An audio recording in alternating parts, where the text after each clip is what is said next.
मुझे नहीं पता तुम्हारी किस सब्जेक्ट में कंपार्टमेंट आई है, बट मेन पॉइंट ये है कि तुम्हें ना इस टाइम में हर एक टॉपिक को पढ़ने की बिल्कुल भी ज़रूरत नहीं है, क्योंकि तुम्हारे पास सिर्फ और सिर्फ 30 डेज है और इन 30 डेज में तुम्हें मोस्ट इंपॉर्टेंट टॉपिक्स वो भी हर एक चैप्टर के सिर्फ और सिर्फ कवर करने हैं।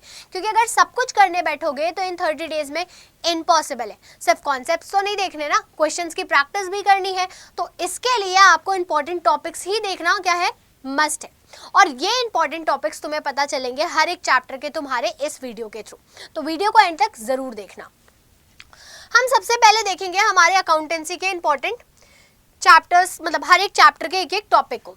अगर हम बात करें हमारी फर्स्ट बुक की, तो जिसमें सबसे पहला चैप्टर है फंडामेंटल ऑफ अकाउंटिंग। यहाँ पे आपको interest on capital, drawing, past adjustment and guarantee of profit क्या करना है, कवर अप करना है। फिर आता है आपके पास गुडविल। गुडविल की अगर बात करें तो average profit and super profit important है आपके लिए। प्रॉफिट शेयरिंग रेशियो और एडमिशन से अगर हम देखें तो हमें new and sacrificing ratio, revaluation account and treatment of goodwill and capital adjustment देखना है। फिर रिटायरमेंट की अगर बात करें तो रिटायरमेंट से आपको लोन अकाउंट देखना इंपॉर्टेंट है। फिर आते हैं हम डेथ चैप्टर पे। डेथ चैप्टर की बात करें तो calculation of profit and disease partner share and execution account आपको देखना है। फिर डिसोल्यूशन चैप्टर में आपको रियलाइजेशन अकाउंट और उसके जर्नल्स इंपॉर्टेंट है देखना। देखो ये जो टॉपिक्स है ना, इनमें आपको क्वेश्चन प्रैक्टिस बहुत ज़्यादा ज़रूरी है। बिना क्वेश्चन प्रैक्टिस के न्यूमेरिकल सब्जेक्ट्स में ना इम्पॉसिबल है स्कोर कर पाना, तो आपको इंपॉर्टेंट टॉपिक्स के साथ इंपॉर्टेंट क्वेश्चंस पता होना मस्ट है। शेयर कैपिटल की बात करें तो यहाँ पे other than cash issue, forfeiture, reissue, calculation of capital reserve, balance sheet and मतलब इसके जो फुल क्वेश्चंस होते हैं वो आपके लिए इंपॉर्टेंट है।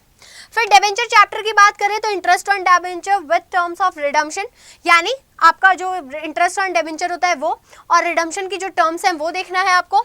Other than cash and collateral security important है डिबेंचर चैप्टर से। फिर आता है आपके पास अगला chapter, that is financial statement of company and analysis. इसमें आपको बैलेंस शीट की हेडिंग्स, सब heading, statement of profit and loss and types of analysis देखना मस्ट है।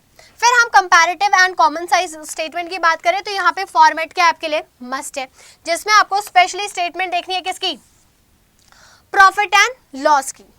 अगला है रेशियो एनालिसिस। इसमें सॉल्वेंसी एंड प्रॉफिटेबिलिटी रेशियो आपके लिए इंपॉर्टेंट है। और कैश फ्लो की बात करें तो इसमें आपको टाइप्स ऑफ एक्टिविटी देखना है। ऑपरेटिंग में डायरेक्ट और इनडायरेक्ट मेथड दोनों देखने हैं, इन्वेस्टिंग एक्टिविटी देखनी है। फिर हम आते हैं हमारे subject that is business studies पे। देखो अकाउंटेंसी में कॉन्सेप्ट क्लैरिटी के साथ साथ आपको फोकस करना पड़ेगा क्वेश्चंस की प्रैक्टिस पे, क्योंकि न्यूमेरिकल सब्जेक्ट है, बिना न्यूमेरिकल प्रैक्टिस के काम नहीं चलने वाला। अगर बीएसटी की बात करें तो पहले चैप्टर में आपको फंक्शंस देखने हैं, कोऑर्डिनेशन का नेचर और इंपॉर्टेंस देखना है। एक काम करना, फंक्शंस में भी ना यहाँ पे थोड़े से चेंजेस है, फंक्शंस ना वो करके तुम्हें क्या करना है, एक मिनट, पहले चैप्टर में आपको कोऑर्डिनेशन तो देखना ही है, लेवल एंड नेचर आपके लिए क्या है, इंपॉर्टेंट है। सेकेंड चैप्टर की बात करें प्रिंसिपल ऑफ मैनेजमेंट की, तो फ्योल और टेलर के प्रिंसिपल्स आपके लिए इंपॉर्टेंट है, इवन टेलर की टेक्निक्स आपके लिए मस्ट है। फिर आते हैं हम बिजनेस एनवायरनमेंट पे, तो डायमेंशन ऑफ बिजनेस एनवायरनमेंट आपके लिए मस्ट है। इसके साथ साथ फीचर्स जरूर से देख लेना, फीचर से तुम एमसीक्यू एक्सपेक्ट कर सकते हो या फिर 3 नंबर के क्या तुम्हारे केस स्टडीज। फिर आते हैं हम प्लानिंग चैप्टर पे। प्लानिंग में टाइप्स ऑफ प्लान इंपॉर्टेंट है, प्लस आपके लिए क्या इंपॉर्टेंट है, प्रोसेस प्लानिंग की।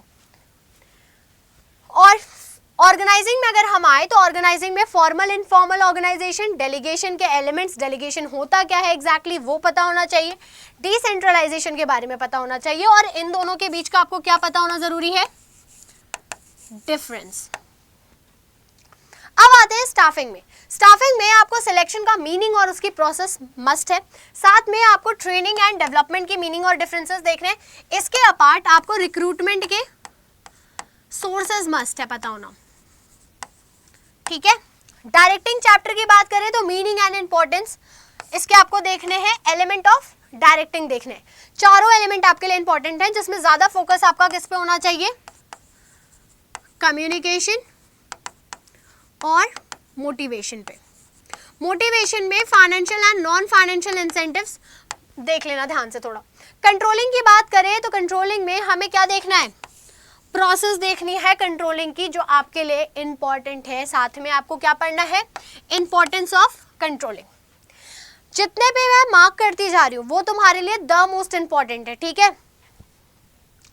बिजनेस फाइनेंस की बात करें, जैसे हम फाइनेंशियल मैनेजमेंट के नाम से भी जानते हैं, तो इसमें आपको कैपिटल स्ट्रक्चर देखना है, उसके फैक्टर्स, फिक्स्ड और वर्किंग कैपिटल्स के क्या देखने हैं, फैक्टर्स देखने हैं जो क्या कर रहे होते हैं, अफेक्ट कर रहे होते हैं। इसके साथ साथ हमारे जो 3 और डिसीजंस है ना, उनके फैक्टर्स भी आपको क्या करने, अच्छे से कवर अप करने। मार्केटिंग की बात करें तो मार्केटिंग और सेलिंग के बीच का डिफरेंस, आपकी जो कॉन्सेप्ट्स हैं यानी फिलॉसफीज की बात हो रही है यहाँ पे, वो आपके लिए इंपॉर्टेंट है। साथ ही साथ मार्केटिंग के 4 P's में भी प्रमोशन थोड़ा ज्यादा फोकस कर लेना, ठीक है। फिर आते हैं हम हमारे next chapter that is consumer protection पे। कंज्यूमर प्रोटेक्शन में आपको कंज्यूमर के राइट्स के बारे में जानना जरूरी है, राइट्स, और इसके साथ साथ आपको फोकस करना है आपके रेड्रेसल एजेंसीज पे, जो हमारे 3 टियर मैकेनिज्म्स है ना, मशीनरीज है ना, उन पे, डिस्ट्रिक्ट फोरम आपका हो गया, स्टेट और नेशनल फोरम। फिर आता है हमारा last chapter that is financial market. यहाँ पे मनी मार्केट के इंस्ट्रूमेंट्स आपके लिए इंपॉर्टेंट नहीं है, ये पार्ट आपका ऑलरेडी कट हो चुका है। कैपिटल मार्केट के टाइप्स आपके लिए जरूरी है, ट्रेडिंग का प्रोसीजर देखना है, सेबी के फंक्शंस देखने हैं, प्राइमरी और सेकेंडरी मार्केट का डिफरेंस इंपॉर्टेंट है, और इसके साथ साथ आपको कैपिटल और मनी मार्केट के डिफरेंस को भी देखना है। क्लियर? इनके डिफरेंसेस जरूर देख लेना, इससे डायरेक्ट क्वेश्चन एग्जाम में आपके आ सकते हैं। अब आते हैं हम हमारे इकोनॉमिक्स की तरफ। इकोनॉमिक्स की अगर हम बात करें तो इकोनॉमिक्स में हमारे पास 2 बुक हो जाती हैं, एक हमारी इंडियन, दूसरी हो जाती है हमारी मैक्रो। तो पहले हम इंडियन देखते हैं। इंडियन के फर्स्ट चैप्टर में से आपको 5 year plan, green revolution and white revolution पढ़ना है। फिर आपको इकोनॉमिक रिफॉर्म सिंस 1991 यानी आपको पूरी LPG पढ़नी है, पूरा इंपॉर्टेंट है। फिर current challenges facing in the Indian economy, जो अभी हम प्रॉब्लम्स फेस कर रहे हैं, करंट चैलेंजेस जो हमारी इंडियन इकोनॉमी में है, वो भी आपको देखना है पूरा। Human capital formation, rural development, changes in the workforce, problems, policies, strategies and sustainable development, ये सब कुछ। और लास्ट चैप्टर की बात करें तो यहाँ पे human development indicator, India versus China, Pakistan, development and strategies, ये देखना है। But I would recommend LPG और ये जो तुम्हारा करंट चैलेंजेस वाला पार्ट है ना, इसे अच्छे से जरूर देख लेना। फिर आते हैं हम हमारे मैक्रो पे। तो मैक्रो में नेशनल इनकम में आपको न्यूमेरिकल्स आने चाहिए, फॉर्मूला सारे पता होने चाहिए। व्हाट इज मैक्रो इकोनॉमी, ये इंपॉर्टेंट है। फिर मनी एंड बैंकिंग की बात करें तो supply of money, money multiplier, money creation, functions of central bank and monetary policy tools, ये रेपो रेट, CRR, ये सब इंपॉर्टेंट है, इसे जरूर देख लेना क्योंकि ये चैप्टर इजी है, यहाँ से इकोनॉमिक्स में मार्क्स उठ सकते हैं आपके। फिर आते हैं गवर्नमेंट बजट एंड इकोनॉमिक्स पे। तो यहाँ पे objective, component, classification of receipt and revenue, capital, capital expenditure, revenue and capital, balance and surplus and deficit budget, ये सारा देखना है आपको। फिर determination of income and employment की बात करें तो एक्सेस डिमांड और डेफिसिट डिमांड के बारे में पढ़ना है। Taxation policy, money supply and spendings. Last आता है ओपन इकोनॉमी, इसमें BOP अकाउंट के बारे में, कैपिटल अकाउंट के बारे में, करंट अकाउंट और BOT और फॉरेन एक्सचेंज रेट के बारे में आपको देखना है। तो ये सारे क्या थे, हमारे हर एक सब्जेक्ट के इंपॉर्टेंट टॉपिक्स है जिन पे आपको क्या करना है, ज़्यादा फोकस करने की ज़रूरत है अपने एग्जाम के लिए। अब अगर हम बात करें कि इन 30 डेज में हम क्या क्या कर सकते हैं, अगर हम इन 30 डेज को देखें ना तो हमारे पास बहुत ही लिमिटेड टाइम है, स्पेशली उनके लिए जिनके क्या है अकाउंटेंसी में कंपार्टमेंट आई है, क्योंकि आपको यहाँ पे कॉन्सेप्ट प्लस क्वेश्चंस की प्रैक्टिस करनी है। बाकी सब सब्जेक्ट में कॉन्सेप्ट क्लैरिटी में ज़्यादा टाइम नहीं लगने वाला है, बट यहाँ पे अकाउंटेंसी में कॉन्सेप्ट क्लैरिटी और क्वेश्चन प्रैक्टिस क्या डिमांड करेंगे, ज़्यादा टाइम डिमांड करेंगे। BST में भी आपको केस स्टडी में थोड़ी इश्यूज तो होंगी क्योंकि फ्रेम करना नहीं आता, तो इन 30 डेज को आपको प्रॉपरली यूटिलाइज करना है। और कैसे, कॉन्सेप्ट क्लैरिटी, क्वेश्चन प्रैक्टिस। क्या हर एक क्वेश्चन हमें प्रैक्टिस करना है? नहीं, हमें मोस्ट इंपॉर्टेंट पे फोकस करना है। इसके साथ साथ और मोस्ट इंपॉर्टेंट कौन होंगे, जो ज़्यादातर रिपीट हो रहे होंगे आपके लिए। इसके साथ साथ आपको PYQs की प्रैक्टिस करनी है, वो भी कितने, एटलीस्ट 3 to 4 ईयर्स के। साथ ही साथ आपको कंपार्टमेंट के PYQs भी देखने हैं, क्योंकि आपके पास दो तरह के PYQs हो गए, एक तो नॉर्मल बोर्ड एग्जाम के प्लस कंपार्टमेंट के। तो इतना सब कुछ आपको करना है कितने दिनों में, 30 डेज में। प्लस आपको चाहिए प्रॉपर गाइडेंस। अब ये गाइडेंस क्यों रिक्वायर्ड है, कोई बता सकता है मुझे? ये गाइडेंस रिक्वायर्ड है तुम्हारा मोरल अप करने में, तुम्हें ये बताने में कि तुमने लास्ट टाइम जो मिस्टेक की थी कहीं तुम वापस तो नहीं रिपीट कर रहे, या फिर आपको और बेटर समझाने में। क्योंकि मोस्टली स्टूडेंट अभी ये सोच रहे हैं कि यार बस पासिंग मार्क्स कैसे आएंगे, स्पेशली अकाउंटेंसी सब्जेक्ट में। तो देखो, सिर्फ पासिंग का सोचोगे तो प्रॉब्लम में फंसोगे। हमेशा ये ट्राई करो कि आप कैसे मैक्सिमम मार्क्स स्कोर कर सकते हो। और ये मैक्सिमम मार्क्स स्कोर करने के लिए ना आपको एक वन स्टॉप सॉल्यूशन चाहिए, और वो वन स्टॉप सॉल्यूशन है हमारा ये कमबैक वॉरियर्स बैच।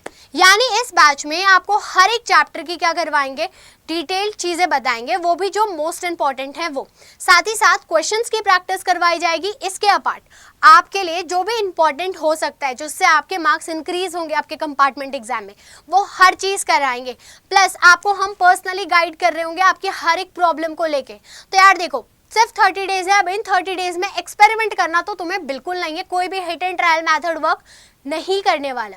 तो इससे बेटर है बैचेस में एनरोल करो, ताकि तुम्हारे ये 30 डेज तुम पूरी तरह से यूटिलाइज करो। और एनरोल करने के लिए सिंपली आपको डिस्क्रिप्शन में भी लिंक दिया हुआ है, और डिस्काउंट के लिए आपको कोड यूज़ करना है क्या, AD50। अब अगर बात करें कि हम ऐप के थ्रू कैसे एनरोल कर सकते हैं, तो इसके लिए कुछ नहीं करना, सिंपली आपको अड्डा की वेबसाइट पे जाना है। जिसके पास जो फ़ोन में कर रहे हैं वो आप गूगल से क्या कर सकते हो, आप मतलब प्ले स्टोर से आप डायरेक्टली ऐप डाउनलोड कर सकते हो। यहाँ पे क्लिक किया हमने, ऑल कोर्सेज पे गए, UG PG एंट्रेंस में गए, कॉमर्स पे गए, फिर यहाँ पे हमें क्लास 12 कॉमर्स दिख रहा होगा। अब आपकी जिस भी सब्जेक्ट में कंपार्ट है, चाहे मैथमेटिक्स में है, अकाउंटेंसी में है, BST में है, या फिर इकोनॉमिक्स में है, सब में आप क्या कर सकते हो, एनरोल कर सकते हो। और एक चीज़ याद रखना, अभी इसकी प्राइस क्या है, काफ़ी ज़्यादा लो है। कल से इसकी प्राइस इंक्रीज हो जाएगी, तो जल्द से जल्द बैच में क्या करो, एनरोल करो। हमने यहाँ पे क्या किया, बाय नाउ पे हम गए, हमें कोड क्या यूज़ करना है, एक सेकेंड, हमें कोड यूज़ करना है AD50, जिससे इसकी प्राइस क्या हो जाएगी, रिड्यूस होके 999 हो जाएगी। बट ये प्राइस ज़्यादा दिन नहीं रहने वाली, क्योंकि इस बैच की प्राइस इंक्रीज होने वाली है।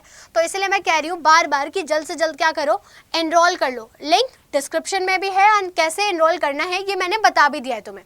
और कोड कौन सा यूज़ करना है एक्स्ट्रा डिस्काउंट के लिए, क्योंकि जो स्टार्टिंग में इनिशियल अमाउंट है उस पर हमारे कोड से आपको मिलेगा क्या, एक्स्ट्रा ऑफर मिल रहा होगा। तो कोड भी यूज़ कर लेना और जल्द से जल्द एनरोल कर लेना, ताकि तुम्हारा कुछ भी मिस ना हो। साथ ही साथ डिस्क्रिप्शन में एक व्हाट्सएप कम्युनिटी का लिंक दिया हुआ है, उस कम्युनिटी को ज्वाइन कर लो। अगर हमें कोई फ्री मटेरियल या कोई भी आपको कोई नोटिस या कुछ भी बताना होगा तो हम आपको वहाँ पे बताएंगे। साथ में चैनल को भी सब्सक्राइब कर लेना, ताकि जब भी फॉर्म आए तुम्हें पता ज़रूर चल जाए। तो मिलते हैं सेशंस में, टिल देन कीप लर्निंग और जल्द से जल्द एनरोल करो।